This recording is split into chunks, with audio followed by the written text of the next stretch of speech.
No, I'm not back home.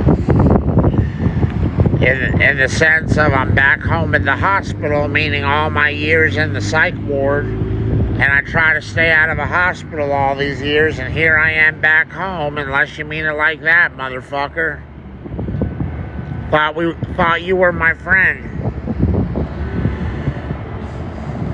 Weather looks good. It's sort of beautiful now. It was way too fucking cold earlier, but I'm sitting right in the best spot to get some sun on my skin and warm up a little bit, because if you stand in the shade, there's a lot of wind and it's very cold.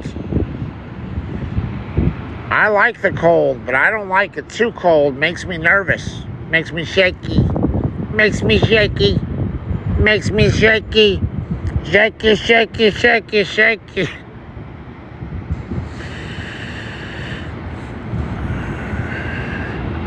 It's not January. What world are you living in? It's February 6th, TC. The fuck is wrong with you? Did you fall on your head too? Did you fall on your head too? Same thing? Well, come on, man. You're supposed to be a Jedi. Why you misspeaking to me like that? Why you coming at me that way? Why was you judging me like that? Come on, man. Why was you judging a book by its cover instead of opening the book and reading the contents, man?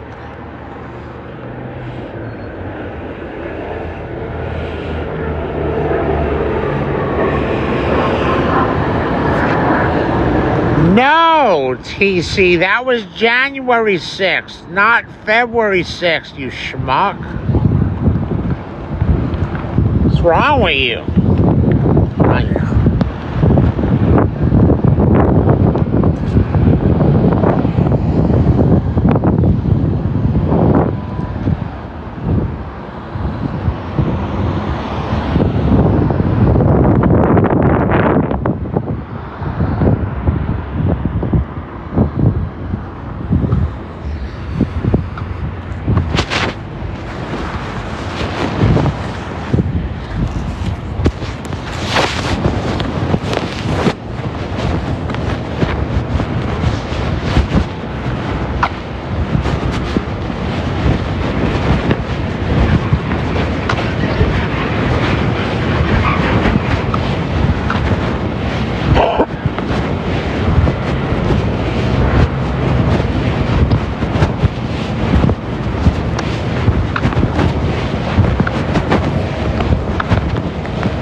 They got this like sitting area with all these tables.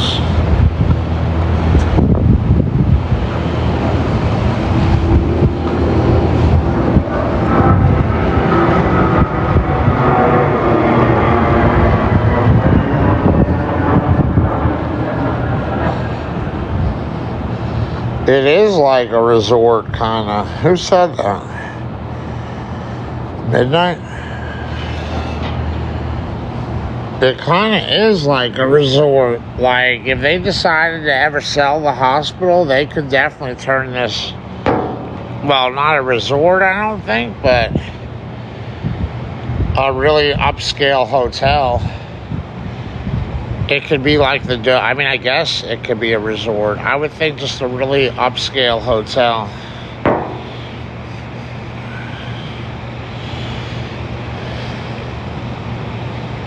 I wish they had like a hotel room in here for me. Something a little more comfortable. I'm so uncomfortable. And like, me and my mom are just sharing a hospital room. There's no space. It's weird. And you know, like, there's a lot of hours. You know how I say, you know, I'm having a good day, I'm having a bad day, $500 million day, or it's a lemon of a day? Like, well, even on my good days, there's still plenty of, even on my $500 million days, what do I tell you? I'm in line to have a $500 million day. I've set myself up based on protocol to have a $500 million day, but it's only at a certain point that it actually happens. What I'm trying to say is it's only for a certain number of limited hours that I actually feel that $500 million bucks, that $500 million day.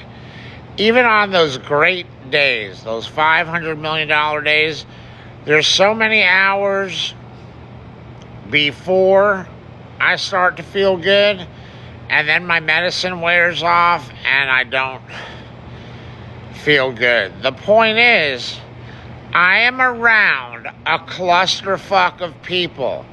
When I'm around a clusterfuck of people, when I'm not feeling good, it's so uncomfortable. And this is every day. And I haven't had one $500 million day while I'm here. I had one day where I got 6.5 hours of sleep, and last night I got 5 hours and 44 minutes of sleep. So almost 6 hours. That's not bad. It was very broken up. It could have been a nightmare of a day. I started with 3 hours and 45 minutes, and then I was up for hours. And then like after 4 hours of being with my meds in me, I'm like, I did my meds good. This is just not enough sleep. Around 6:30, I went back to bed for 2 hours till 8:30. What did I do? What did I accomplish with that? I reset my biological sleep clock. So my wake-up time is now 8:30 instead of midnight. 12:10 a.m. was my wake-up time. I reset my wake-up hour by like 8 hours. That was huge. That's going to give me longevity later into the day.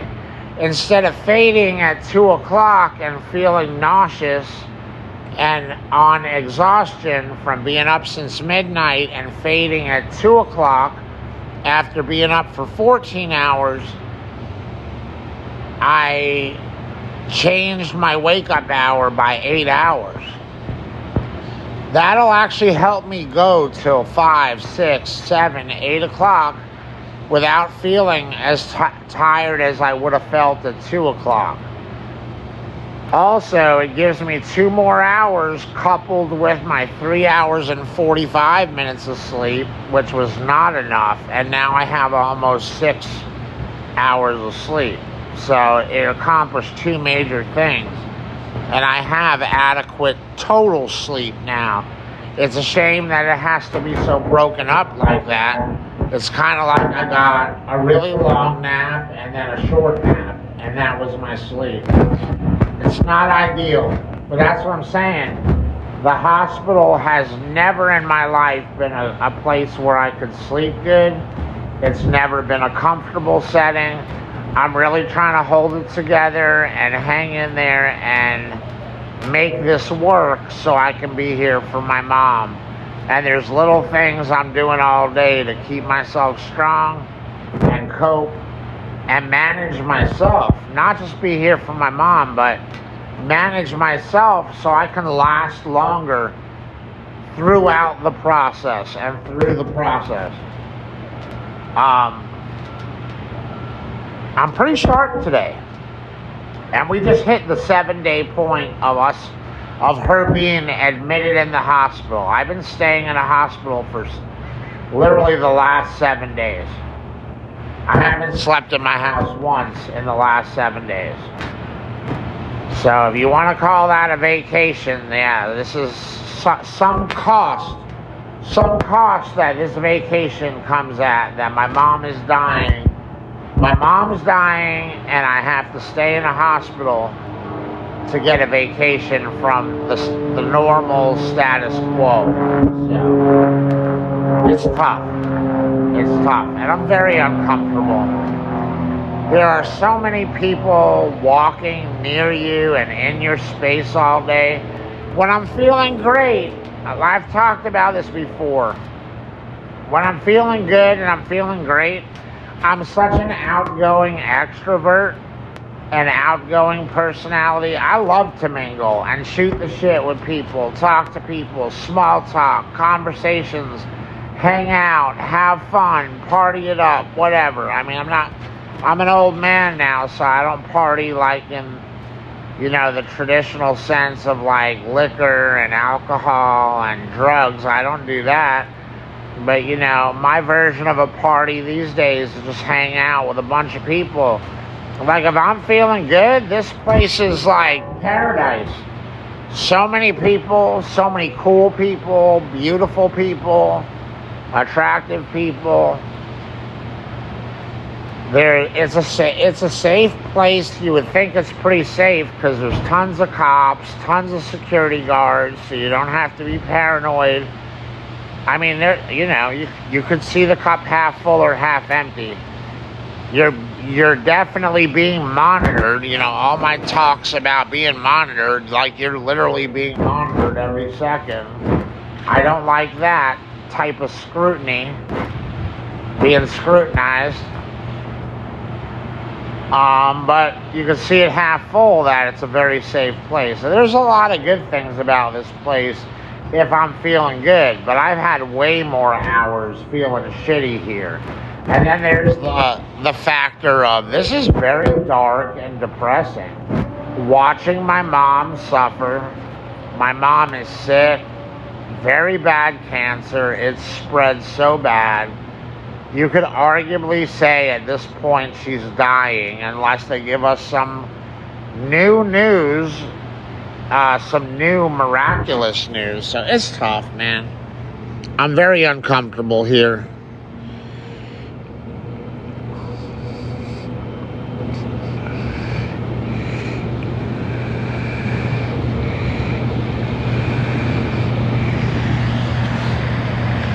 What do they want? Put your money where your mouth is. You want to make broad sweeping generalizations and statements like that, broad sweeping.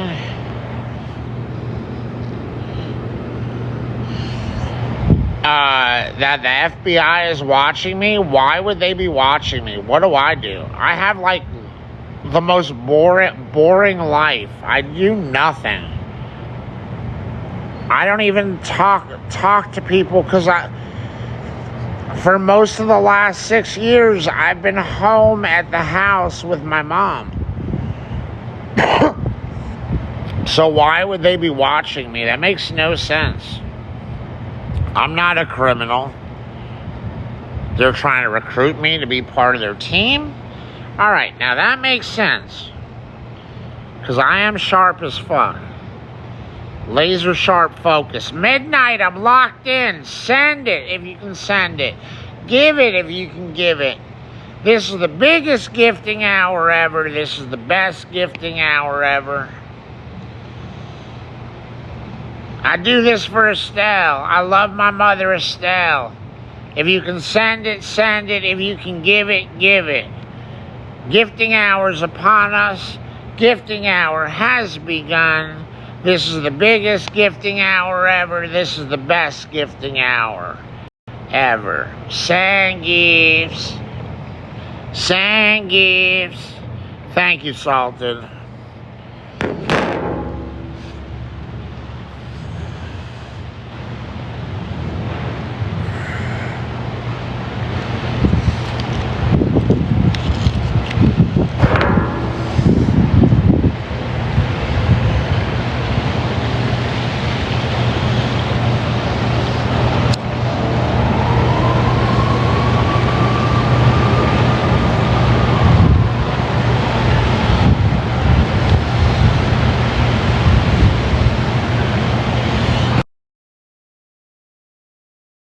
Have rent money. I do not have rent money.